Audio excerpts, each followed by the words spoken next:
Hello and welcome to the Complete Podcast Network. I'm Anthony Wilson, recording from Los Angeles, California.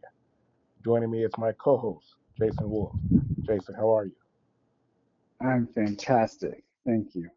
That's always good to hear. Okay, so on today's show, Williams Zepeda outpointed Lamont Roach in Las Vegas over the weekend. But first, Keyshawn Davis pulled out of his proposed mandatory fight with Devin Haney, reportedly over the purse fee. Davis would have made around $2 million for the fight, a career high, but reports say he wanted $5 million after cuts were taken by his manager, Jay Prince, who also manages Haney. Um, Jason, you remember now you predicted that Haney would be This, one, right? well, at first, yeah, at first I predicted Haney was avoiding this fight. Then was it last week that we talked about this, or the week before It was last when we week. said it was last week that I said it looks like Keyshawn is avoiding and might be pulling out, and then that's what happened. Hmm. So where there's smoke, there's fire. um, I don't know where he goes from here. He has no bargaining chips. This was going to be his first fight at 147, and he right away was going to get the big fish. So I think that he's drastically overestimating his value, which I also said last week. I think Zufa and the Saudi money has skewed what some of these boxers think they're worth. Good for them, if you can get it, but it's crazy to me that he was going to turn this down. He also reportedly turned down, which you told me last week, um, turned down over $3 million before the fight went to purse bids. So I think he's crazy, um, or he just really believes that he can't win this fight. So it's it's either or perhaps both, but I can't see him getting anywhere near this big a fight. Not this year, and probably not next year either. So we'll see. We'll see what happens. Right. So now in the wake of that, you had Bill Haney and Shakur Stevenson. They've been going back and forth on Twitter. Of course, Shakur and Keyshawn are very close, so close that they have both said that they'll never fight each other. And basically, Shakur was, challenging Devin. He's saying, "I'll step in there and fight you," but he wants Devin to come down at 144 pounds. I'll state my disdain in a second for just how much I hate it when fighters uh, challenge other fighters and then try to make them come down to and fight at the catch weight. Yeah. But first, because I know Jason is a big time Shakur. I don't want to say a stan, but he thinks Shakur is the best in the game and he likes him a lot. So how do you feel though, Jason, about Shakur? Continuing to challenge Devin Haney, but he won't. He doesn't want to do it at the full 147-pound weight limit. For much different reasons, Shakur is doing the same thing that Keyshawn is doing to himself, in that they're creating a situation where there's not going to be any good opponents. I don't I don't like the catch weight either, especially as you put it, like if you're gonna challenge somebody at a higher weight class, then go up and meet them at their weight class. Don't challenge them and then say let's do it at a catch weight. Unless they're both like kings of their division and there's no other fights. But that's not the case at all for Haney. He just signed with DAZN, exclusively with DAZN, and DAZN is not going to allow him to fight on Paramount Plus. It's not going to happen. 0%, I think. So that means Paramount Plus would have to allow Shakur to fight on DAZN. I think that would be more likely because I think eventually Shakur is going to run out of options and he'll have to end up doing that. kind of thing. But for now, they're both going to stay on each other's networks. They can talk about catchweights all they want, but nothing. I don't think anything is going to come about either way. Haney, I believe, is going to want to unify at 147 and just kind of own that division. His body seems really good for that division. And then maybe eventually, I've heard perhaps he'll go up and maybe even see boots. But that's also further down the road. So for now, I think it's just, part of the. I don't doubt that Shakur himself will want that, but Shakur did himself a disservice. I think it's seeming like that now by signing with Zuffa, because he doesn't have any real options at this point. Valenzuela, they call him Rayo. Shakur himself said he doesn't want that level of an opponent, that Rayo dude. And I don't want to see that. No one, that's not moving the needle for anybody. So, but he's going to end up having that fight probably. He's going to have basically a stay warm fight, and get paid a bunch of money for it. But no, I don't see the Shakur Haney fight happening at 144. Shakur just needs, I guess, wait for his body to grow into 147, if he wants that. But Haney has too many options to cut himself down to 144 and face Shakur. There's nothing in it really for him at that. Yeah, bro. I always just remember back in the day, that's what Pacquiao used to do. Pacquiao would make Mhm. guys. He fought Cotto. I think it was at 144 or 145. So he made Cotto drop an extra couple pounds. And I remember one time I was uh I was talking to this. It's back when I was writing about boxing, and there was this guy, um, and I was talking about Pacquiao. I was kind of green, I guess, and I was saying that Pacquiao was basically the reason that he would have guys like Cotto drop that extra couple pounds is to try to even the playing field because he was a smaller man. And the guy goes, well, actually, he's not trying to even the playing field. He's trying to give himself an advantage, you know. And I just always thought that that's just a weak move. If you want to move up and fight somebody, you fight him at their full weight limit. And I'm glad that Haney I guess his dad does all the talking. Mhm. Pretty much called Shakur's bluff. I don't know if you saw that little video that they made. They made one of those little Grok videos where Shakur, like when he was crying at the Olympics or whatever, and then he's like, "Oh, Debo Dev, he called our bluff, man. Oh, please, I'm gonna have to go to Zuffa and fight Rail.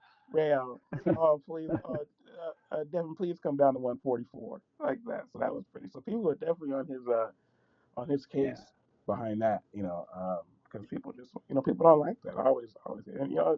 Floyd was my guy. Floyd did that. I think Floyd fought Canelo. I think he brought him down to 152. I think so. Made him drop a couple. 150, I think. 150. Yeah. It was 150, wasn't it? Yeah. So made him drop a few extra pounds. But the difference with those guys were they were mega stars, and the other fighters were more than happy to to make that concession in order to get that mega payday and that mega opportunity, right? When you fight Mayweather and you fight Pacquiao, when you fought them, it was it's just an astronomical raise in what those fighters were used to, unless you're a Cotto. But even for him, there was just a huge payday, um, and and then also just the opportunity to become the guy in boxing, right? Or one of the guys in boxing. That's not the case here. Haney's resume is way better than Shakur's. I still think Shakur is better pound for pound, but Shakur has no leverage in this situation because Haney has fought Ryan Garcia, Lomachenko, Kambosos, um, Brian Norman Jr. he has been willing to and has shown that he'll fight the big names. Shakur has one. He has Teo, and that's his only big name, right? That's it. So I like it. I think this situation is different from the Pacquiao and Mayweather situations of old because, again, they were the stars and the guys were happy to come down. But in this situation, Haney's just as big as Shakur popularity wise, right? There's no separating them in popularity. If anything, I would say Haney's been on the big stage much longer, and he's probably more popular. So no, Shakur in this case has no leverage, and I think Bill Haney is a wise man and sees that and is playing his cards right.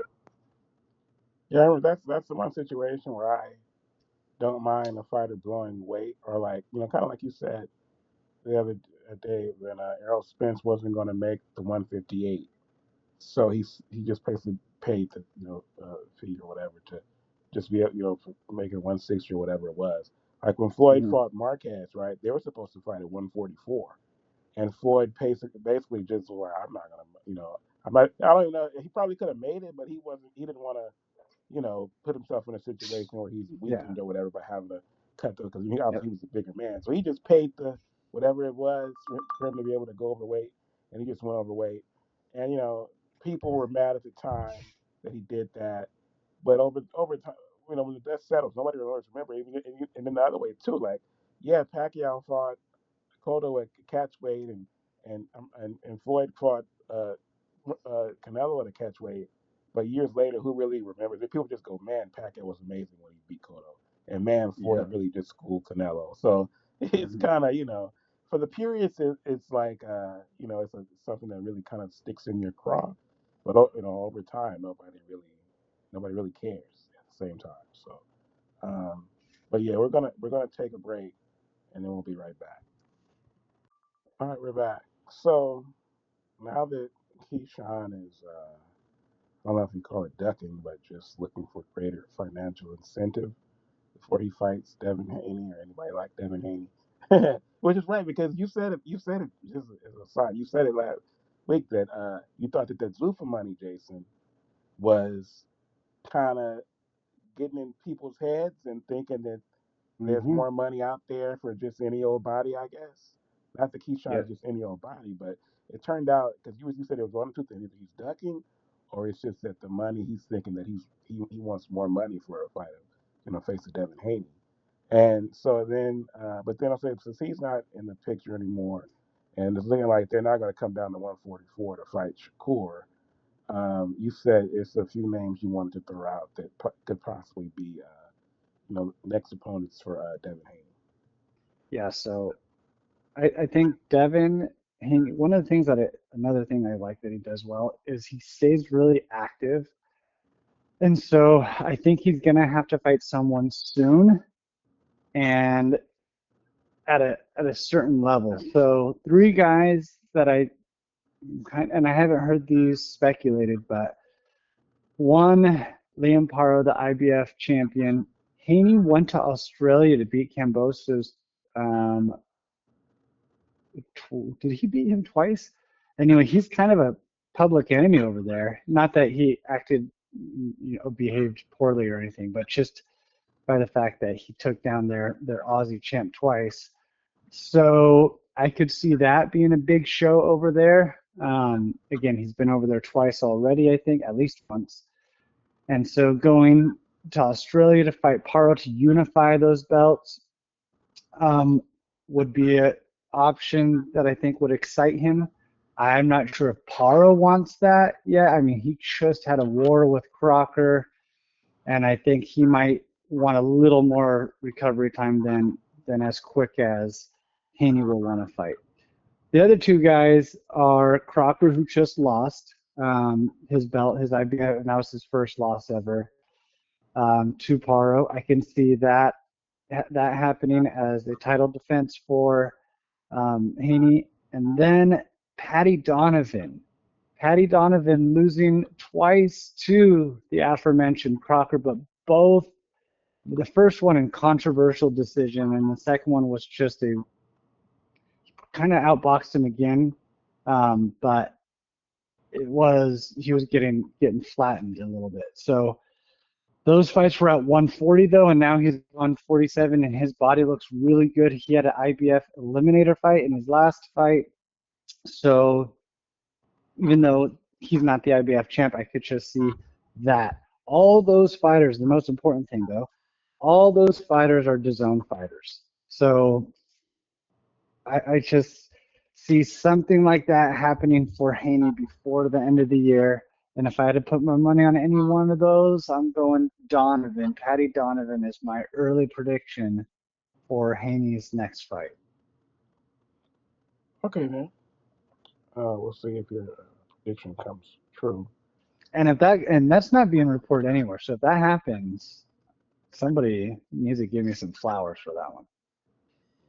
That's when you probably get hired by the ring or somebody like that. And I have to My contract through TC yeah, Pod Network is through the year, so I you're like, good for you're now. like, that's good. Treacherous interference, bring me. That's right.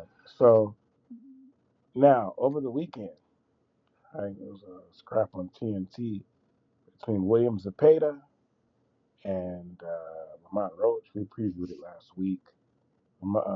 And just it happened just as quote the great Emmanuel Stewart. It happened just the way I expected. Jason Wolf expected it, as with Williams Zepeda winning by unanimous decision, and his volume punching being the thing that won the day. Uh, Jason, as you were watching it, just how it's not the first time I've asked you this because your predictions are always pretty spot on. Uh, just how exact was what happened relative to what you expected. It is what I expected. Zepeda did even more than I thought, though, or I should say, perhaps that Roach did a little less than I thought. Um, but you know, I just saw Zepeda doing a lot of what he did, and that is being way too active, having too much volume. Roach Jr. wants to fight in spurts, and I didn't think he was slick enough. As I said, he does a lot of things well, but he doesn't really have elite qualities, especially defensively, that were going to allow him to escape Zepeda's pressure. Uh, One guy, the only guy that has done that, Zepeda, this was his 37th opponent, I think, somewhere around there. The only person that has been able to negate his pressure is the great Shakur. Um, and if you'll recall, when Shakur and Shannon Sharp got into their beef, was it last month? Shakur was saying not just that Shannon Sharp was ignorant, but he kept saying, "Watch the Zepeda fight. Watch the Zepeda fight." Because that was an action fight because Zepeda can't fight any other way. And part of the reason I picked Zepeda was because he ended up finding Shakur in spurts. Most of the fight, Shakur was able to stay away, and his exchanges were tactical and calculated. He didn't exchange all the time, but he knew he had to sit down and exchange with Zepeda to get his respect, to slow him down a little bit, and he was masterful in that. And and it takes that level of fighter basically to to stop Zepeda from his superpower, which is volume, volume, volume, and his engine is phenomenal. He's a renowned runner uh, in, in in his training practices, I guess. They say they have to like keep him from running because of how often he wants to do it. All that road work is aerobic conditioning, and the way that he fights is such at an aerobic level that very few can do it that way. So it was just an impressive fight from Zepeda's end. Roach Jr. wasn't unimpressive. He kind of did what he does. And like I was saying, I just think that he just doesn't have that, whatever that thing is to get him up to that level. And it's a shame because, most people think he did beat Tank, and so he should have been in a different position in his career altogether. But, that's kind of the way the sport goes sometimes. And I'm just excited. I'm so excited to see what Zepeda does next because the 135 division is not as glamorous as 147. There's not the big names, but there's a lot of good stuff there. Abdullah Mason, which I don't know if TNT did this on purpose, that their first show was Abdullah Mason, who's another 135 champ, and then uh, the Zepeda Roach Jr. fight this weekend. TNT's second broadcast was also a 135 championship fight. And then the undercard featured another champion, Raymond Murataya. I think that's how you say his last name. One of Robert Garcia's fighters, and he did not look good. And it sounds like he's going to be moving up and won't be at 135 for any other fights. But nonetheless, it's a cool division. There's guys at 130. Anthony Kikachi, one of my favorite fighters, is like very similar to Zepeda, and I could see him moving up and maybe them fighting. There's just a lot of options for Zepeda going forward, and he is perhaps the most exciting Mexican fighter right now, not named Canelo Alvarez. Okay. Um, One last thing about that fight. It was at the Virgin Hotels, and I think the venue there is called the Theater, and it was like a ballroom type of atmosphere, and you don't see those often, or at least I haven't really recently. They're more of like, for me, they're more of an East Coast type of um, fighting venue. In Vegas, West Coast, there's a lot of, obviously for us Californians, a lot of outdoor and casino fights, but not these kind of ballroom atmospheres, if you will. And I'm the next time there's a fight there, I'm probably going to go to it because the atmosphere was awesome. I love that it looked like there were three levels, but again, because it was a ballroom, it was just not like a stadium seating where it just keeps going back and back. It was just kind of levels, like right on top of the fight almost. The atmosphere was lit. I'd say it was 60-40 Zepeda, but it was raucous. And so just the atmosphere, the location selection for this was spot on. So TNT, as far as I'm concerned, is 2 for 2 in their first two showings. all right. Anything else? One last thing, uh, there was a fight in the morning on Saturday also, in Dublin, Ireland, and it was Pierce O'Leary versus Mark Chamberlain. Pierce O'Leary, this is at 140 for the IBO World Championship. The IBO isn't recognized among the top four belts: WBO, WBA, WBC, IBF.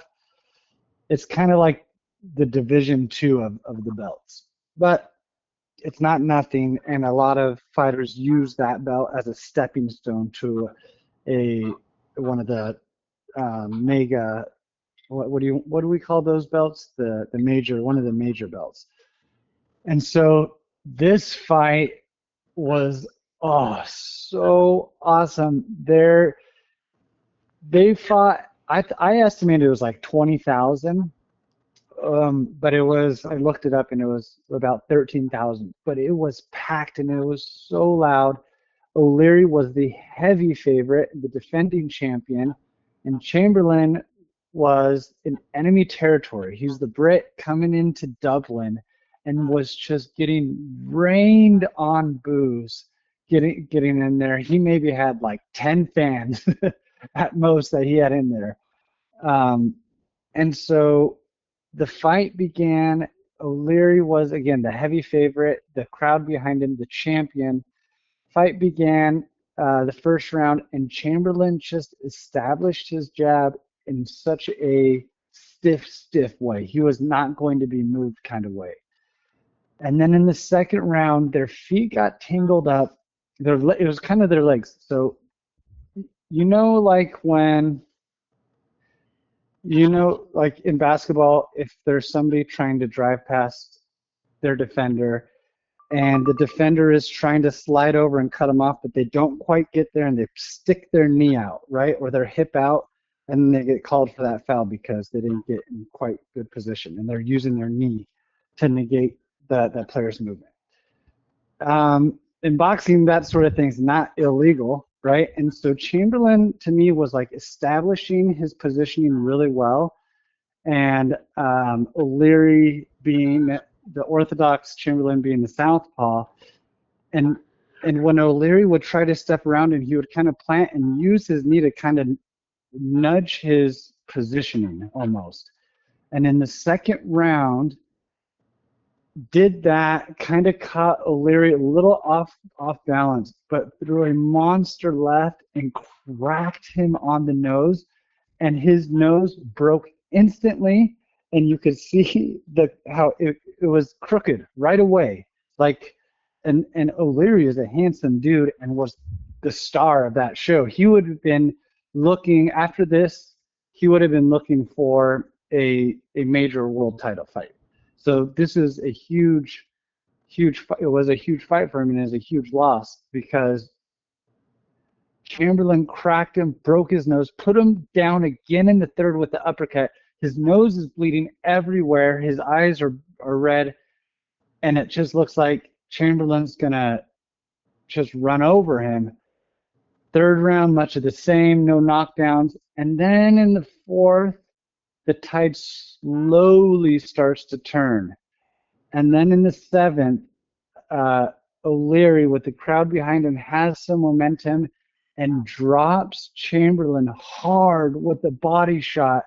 It was at the end of the round, and so Chamberlain got lucky because in the post-fight interviews he said he was hurt, and it was a great shot to the solar plex, and so put him down in the seventh. The eighth, the ninth, both went to O'Leary, and even though Chamberlain had scored the two knockdowns early, it was super close. Carl Frampton was scoring it live, and he had it even. Others had it one up for Chamberlain. Either way, it was really close. And then in the 10th round, as it looked like Chamberlain's punching power was leaving him, catches O'Leary with a straight left, buzzes him, doesn't move him back or anything, just kind of buzzes him. You can see it right away in his look, and Chamberlain just sensed it, goes in and just gets him against the ropes, throws flurries of punches, and then flattens him. The ref jumps in, waves it off immediately. Fight of the year contender, and I have to really go down my list of what fights are in this category. It's not a huge, again, the level of fighters. O'Leary, I think he will be back. I do think he's better than Chamberlain. I think he overestimated him. I'm not going to break it down too much. Underestimated Chamberlain going into the fight, and that's kind of why that happened. But whatever. It was just an awesome fight, and I watched it twice already. I was texting you when it was going on, and you were saying how sad, how sorry you felt for me that I'm watching obscure fights. I don't think it was obscure. It was awesome, and it sounds like they're gonna rematch, and I can't wait for that rematch. So it was just an awesome fight weekend. All right. So Before we get out of here, just a reminder to hit that subscribe button next to TC Pod Network and to follow the show on Twitter and Instagram at TC Pod Network. You can also send feedback and mailbag questions to the temporary email 3knockdownrule@gmail.com. We are